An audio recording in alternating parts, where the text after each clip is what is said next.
वाह, क्या आईपीओ है। तो अब जैन साहब को थोड़ा रिलीफ देते हैं और शौर्य जी से बातचीत कर लेते हैं, वो हमारे साथ मौजूद भी हैं। शौर्य जी, अब चर्चा करेंगे उन आईपीओ की जो आज बंद हो रहा है और साथ ही साथ उस आईपीओ की जो कि कल खुलने वाला है। तो शौर्य जी, पहले तो ये बताइए, जो आईपीओ बंद होने वाला है, क्या डिटेल, क्या सिचुएशन वहाँ पर? जी, जो आईपीओ बंद होने वाला है यानी लक्ष्मी डेंटल, वहाँ तो अच्छा खासा रिस्पांस देखने को मिल रहा है, क्योंकि लेटेस्ट आंकड़ों के हिसाब से 50 गुना के ऊपर बढ़ चुका है। एग्जैक्टली कहें तो 55.36 टाइम्स। यहाँ पर रिटेल इन्वेस्टर्स ने भर लिया 57 टाइम्स से ज़्यादा। साथ ही साथ नॉन इंस्टीट्यूशन बायर्स ने तो 100 गुना के ऊपर सब्सक्राइब कर लिया है और क्यूआईबी भी 30 गुना के आसपास सब्सक्राइब करते हुए नजर आ रहे हैं। उसी के साथ अगर बात करें तो कंपनी का ग्रे मार्केट में प्रीमियम हल्का सा घटते हुए नजर आया है। अभी जो है पहले 33% के आसपास का चल रहा था, अब जो है 29% का हो गया, बट फिर भी 30% के आसपास का प्रीमियम यहाँ पे कमांड करते हुए कंपनी नजर आ रही है। कंपनी के बिजनेस को अगर समराइज करें तो कंपनी डेंटल केयर के प्रोडक्ट्स बनाने के कारोबार में है। इंडिया में काफ़ी ज़्यादा इनके जो हॉस्पिटल्स हैं, डॉक्टर्स हैं, उनके साथ कोलैबोरेशंस हैं। एक्सपोर्ट भी इनका 35% अकाउंट करता है और ये पूरे टेक्नोलॉजी का लगातार यूज़ करते हैं अपने प्रोडक्ट को अच्छा करने में, दांतों की स्कैनिंग करने में, प्रोसेस को इनोवेट करने में।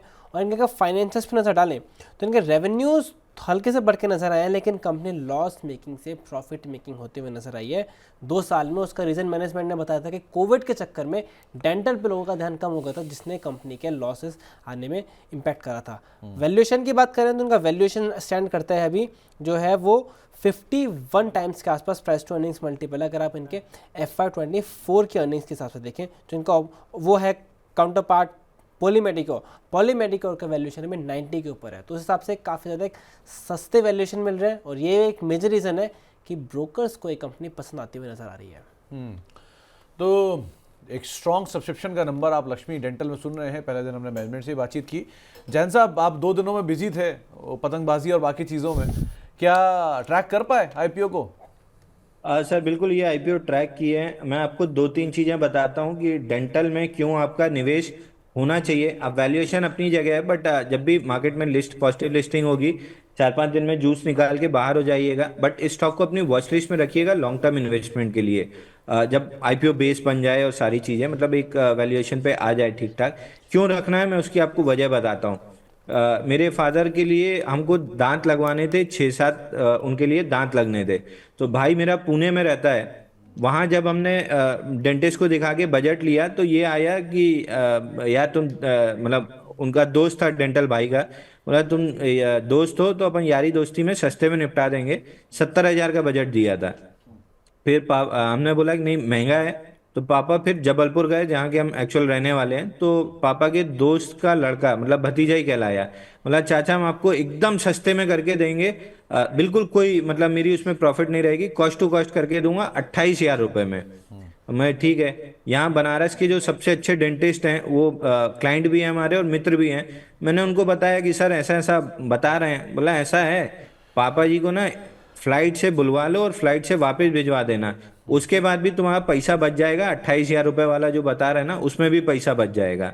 कुल मिला के आप मानिए कि वो पूरा काम उस आदमी ने जो या डेंटल हमारा फ्रेंड है 6,000 रुपए में करके दिया है, जो जबलपुर में 28,000 रुपए रिश्तेदार कोट कर रहे थे और पुणे में 68,000 रुपए फ्रेंड कोट कर रहा था भाई का जो डेंटिस्ट था।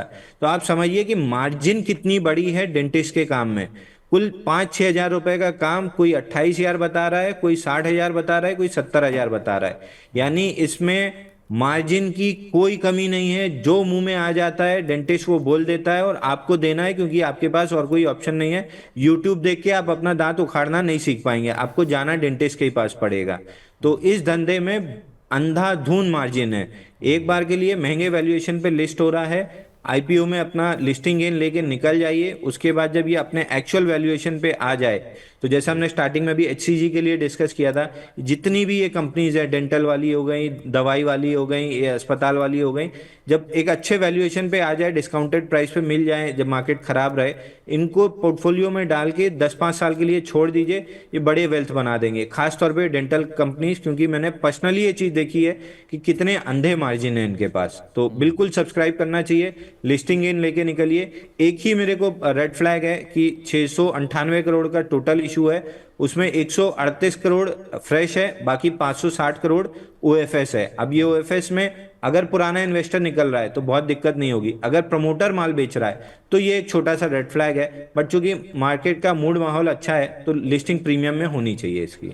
थोड़ा सा प्रमोटर माल बेच रहा है वैसे, लेकिन वो खुद भी बोल के गए थे कि पुराने इन्वेस्टर हैं, सो बहुत समय से उनको ज़रूरत भी थी तो इसलिए निकल रहे हैं। लेकिन ठीक है, आप लिस्टिंग गेन लेकर यहाँ पर निकल सकते हैं, ये आपको जैन साहब राय दे रहे हैं।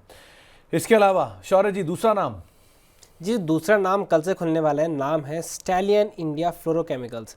कंपनी में अगर देखें तो कंपनी का बिजनेस है इंडस्ट्रियल गैसेस बनाना और रेफ्रिजरेंट की गैसेस बनाना, और काफ़ी एंड इंडस्ट्रीज में यूज़ होता है। Semiconductor, automotive, electronics, pharmaceutical, health care, इन सारे इंडस्ट्रीज़ में इनको कारोबार यानी सब जगह डाइवर्सिफाई करते अपने बिजनेस को नज़र आते हैं। मार्केट रिकॉग्निशन इनका स्ट्रॉन्ग है और इनका बिजनेस मॉडल भी जो है अच्छा खासा बताया जा रहा है, जिस वजह से हम देख सकते हैं कि इनके जो रेवेन्यू है वो इम्प्रूव हुए हैं। लेकिन एक कंसर्न की बात है, प्रॉफिट जो है फ्लक्चुएट होते हुए नजर आए हैं।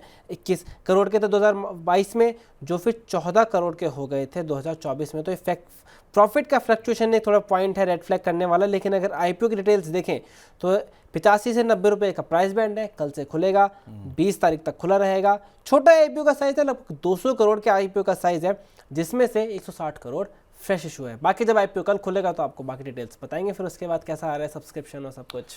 तो जैन साहब इसको ट्रैक कर पाए हो क्या आप? ये कल से खुलने जा रहा है आईपीओ? हाँ सर, इसको भी हम ट्रैक कर रहे हैं।